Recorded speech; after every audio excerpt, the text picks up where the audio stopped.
नमस्कार आदाब दोस्तों, चलिए आज 26 जून सुबह देश की ताजा बड़ी खबरें आपके लिए लेकर हाजिर हैं। चलिए दोस्तों, सबसे पहले डालते हैं सिर के ऊपर। बीजेपी आरएसएस को लगा बड़ा झटका। बकरा ईद को लेकर कर्नाटक की कांग्रेस सरकार ने पुलिस को दिया आदेश, कहा गौरक्षकों को लात मार कर डालो जेल में। महाराष्ट्र में असदुद्दीन ओवैसी की रैली में लगे औरंगजेब अमर रहे के नारे, बौखलाई बीजेपी बोली ये मुगलों के वंशज कहां से आ रहे हैं। जम्मू कश्मीर के पूर्व मुख्यमंत्री महबूब मुफ्ती ने सेना पर लगाए गंभीर आरोप, कहा सेना ने मुसलमानों को जय श्री राम बोलने के लिए किया मजबूर। हरियाणा से बीजेपी को लगा बड़ा झटका। बीजेपी के दिग्गज नेता चौधरी बीरेंद्र सिंह ने दिखाए बागी तेवर, नई पार्टी बनाने का किया ऐलान, बीजेपी को झटका।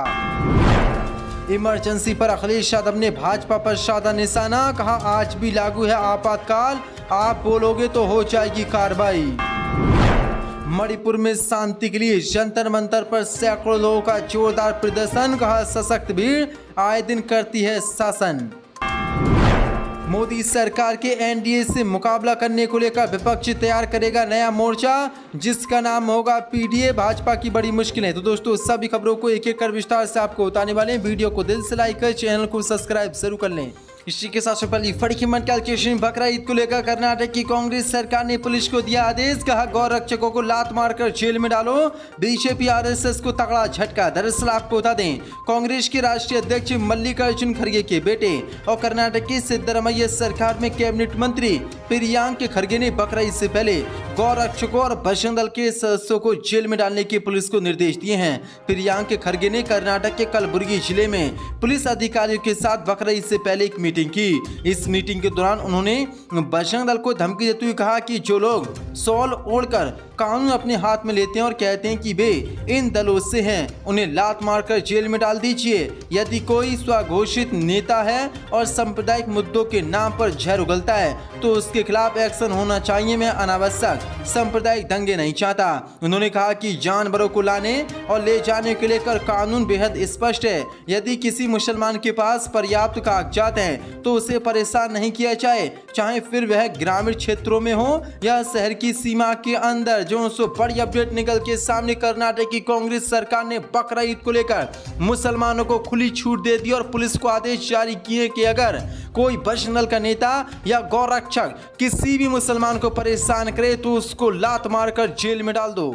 इसी के साथ बड़ी कीमत कैलकुलेशन। महाराष्ट्र में ओवैसी की रैली में लगे औरंगजेब अमर रहे के नारे, बौखलाई बीजेपी, कहा ये मुगलों के वंशज कहां से आ रहे हैं। दरअसल आपको बता दें, महाराष्ट्र के बुल्डाना जिले में शनिवार की शाम एआईएमआईएम चीफ असदुद्दीन ओवैसी की जनसभा थी। इस रैली में ओवैसी के कुछ समर्थकों ने औरंगजेब अमर रहे के नारे लगाए। इस नारेबाजी का वीडियो सोशल मीडिया पर वायरल होने के बाद अब बीजेपी पूरी तरीके से बौखला गई है। दरअसल महाराष्ट्र के डिप्टी सीएम और बीजेपी नेता देवेंद्र फडणवीस ने एक बार फिर से सवाल खड़े किए हैं। उन्होंने कहा कि आखिरकार हिंदुस्तान में मुगलों की औलाद कहां से आ रही है। उन्होंने कहा कि वह निरंतर कह रहे हैं कि औरंगजेब के वंशज कहां से आते हैं, जब महाराष्ट्र या देश में किसी के अंदर औरंगजेब का खून नहीं है। यहाँ का जो मुसलमान है वह औरंगजेब का वंशज कभी नहीं हो सकता। औरंगजेब यहाँ अत्याचार करने आया था, इस देश पर शासन करने के लिए हिंदू सिखों पर जुल्म करने और हमारी माँ बहनों की आबरू लूटने आया था। उसके अत्याचारों के बारे में हजारों पन्नों में लिखा जा सकता है, इसलिए औरंगजेब किसी भी राष्ट्रभक्त मुस्लिम का मानक नहीं हो सकता।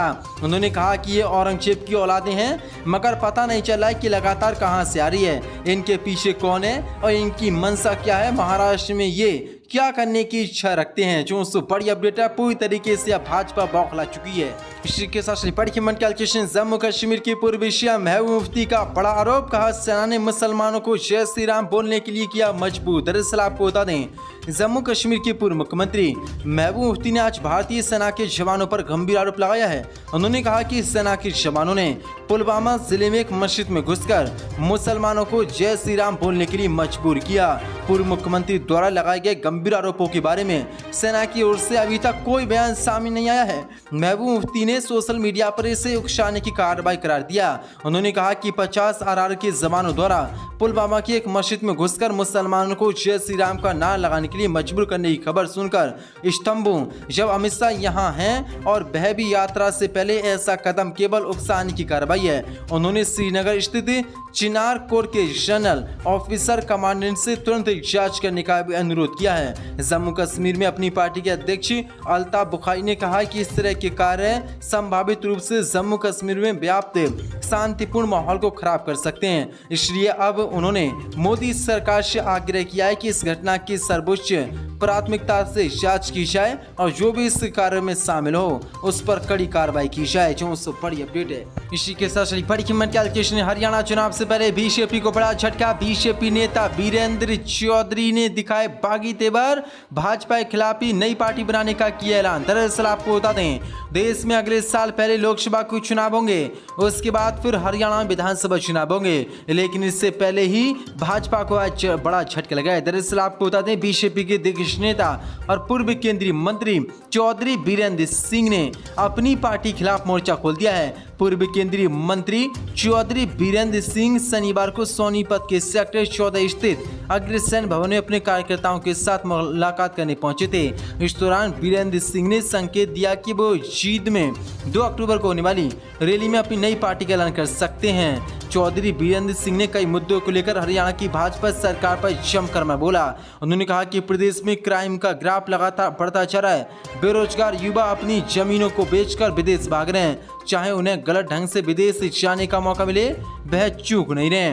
उन्होंने कहा कि हरियाणा में सबसे बड़ी समस्या शिक्षा और स्वास्थ्य की है, जिसको लेकर बहुत ज़्यादा काम किए जाने की आवश्यकता। हरियाणा का युवा लगातार बेरोजगारी का शिकार हो रहा है, इसलिए अब उन्होंने भाजपा से बागी तेवर दिखा दिया और 2 अक्टूबर को भाजपा यानी कि अपनी पार्टी के खिलाफ वो नई पार्टी का ऐलान कर सकते हैं, जो कि मोदी अमित शाह के लिए बड़ा झटका है। इसी के साथ बड़ी कीमत कैलकुलेशन। इमरजेंसी पर अखिलेश यादव ने साधा निशाना, बोले आज भी लागू है आपातकाल, आप बोलोगे तो हो जाएगी कार्रवाई। दरअसल आपको बता दें, 25 जून 1975 ये वह दिन था जब देश में इमरजेंसी लागू किया गया था। यूपी के पूर्व मुख्यमंत्री अखिलेश यादव ने आपातकाल को याद करते हुए भाजपा पर निशाना साधा है। सपा मुखिया अखिलेश यादव ने कहा कि आज ही के दिन आपातकाल लागू हुआ था, वह एक पुराना इतिहास है, लेकिन आज भी आपातकाल है। अगर आज आप बोलोगे तो आपके खिलाफ कार्रवाई हो जाएगी। आज का आपातकाल ऐसा है कि आप तक सच्चाई नहीं पहुंचेगी। इस सरकार से कोई न्याय की उम्मीद नहीं कर सकता। आज के आपातकाल के हालात पहले से ज्यादा खराब है। जो बड़ी अपडेट है इसी के साथ बड़ी कीमत कैलकुलेशन। गुवाहाटी हाई कोर्ट ने कुश्ती महासंघ के चुनाव पर लगाई रोक। 11 जुलाई को होने थे इलेक्शन। दरअसल आपको बता दें, 11 जुलाई को होने वाले कुश्ती महासंघ के चुनाव को लेकर बड़ी खबर सामने आई। दरअसल गुवाहाटी हाई कोर्ट ने भारतीय कुश्ती महासंघ के चुनाव पर रोक लगा दी है।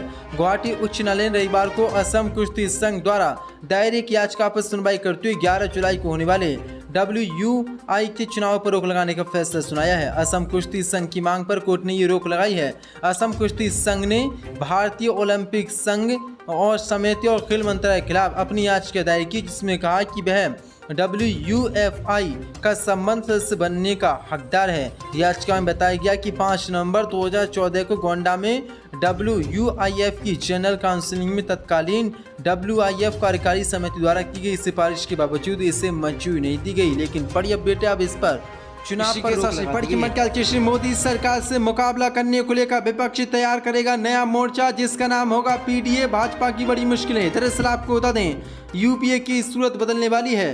हाल ही में पटना में 23 जून को सीएम नीतीश कुमार घर पर हुई 15 दलों के नेताओं की बैठक के बाद आगे लोकसभा चुनाव में भाजपा की अगुवाई वाले NDA के मुकाबले को लेकर नए गठबंधन की कवायद चल रही है। इस बार पुराने नाम से मोर्चे के गठन की संभावना कम देखने को मिल रही है। मोर्चे को लेकर जिस नाम की चर्चा सबसे अधिक है वो है PDA यानी पैट्रियोटिक डेमोक्रेटिक अलायंस।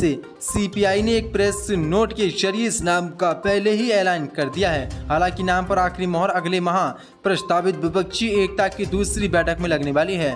PDA नाम पर आखिरी मोहर अगले माह शिमला में प्रस्तावित विपक्षी एकता की दूसरी बैठक में लगेगी। गौरतलब है कि 23 जून को हुई बैठक से ये तय हो गया था कि विपक्ष जो नाम तय किया है उसमें लोकतंत्र देशभक्ति चर्चा होनी जरूरी है। बीते 9 साल से भाजपा देशभक्ति के मुद्दे विपक्ष को घेरती आई है।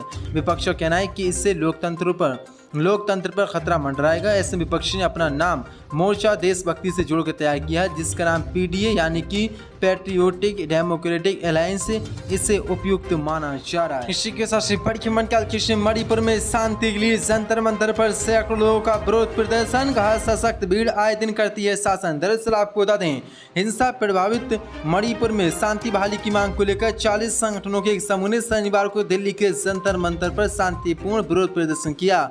इस दौरान लोगों ने जातीय हिंसा पर अपनी हार्दिक संवेदनाएं और दुख प्रकट किया। रिपोर्ट के अनुसार जंतर मंतर पर प्रदर्शन करने वाले समूह ने राज्य के कुछ हिस्सों में जलाए गए सैकड़ों चर्चों पर भी अपनी पीड़ा व्यक्त की, लेकिन उन्होंने मांग की कि जल्द से जल्द यहां पर कार्रवाई की जाए और इस हिंसा को रोका जाए। समूह ने एक संयुक्त बयान में कहा कि हमारे राज्य में कानून और व्यवस्था पूरी तरीके से ध्वस्त हो गई, जहां सशक्त भीड़ आए दिन शासन करती है। मणिपुर के लोगों द्वारा कई दशकों में बनाई गई और विकसित की गई संपत्तियां कुछ ही घंटों में जलकर राख हो गई हैं। हालांकि दुख की बात यह है कि स्थानीय अधिकारी स्थिति को नियंत्रित करने में अप्रभावी साबित हुए हैं और पीड़ितों को अपना घर छोड़कर जाना पड़ रहा है, जो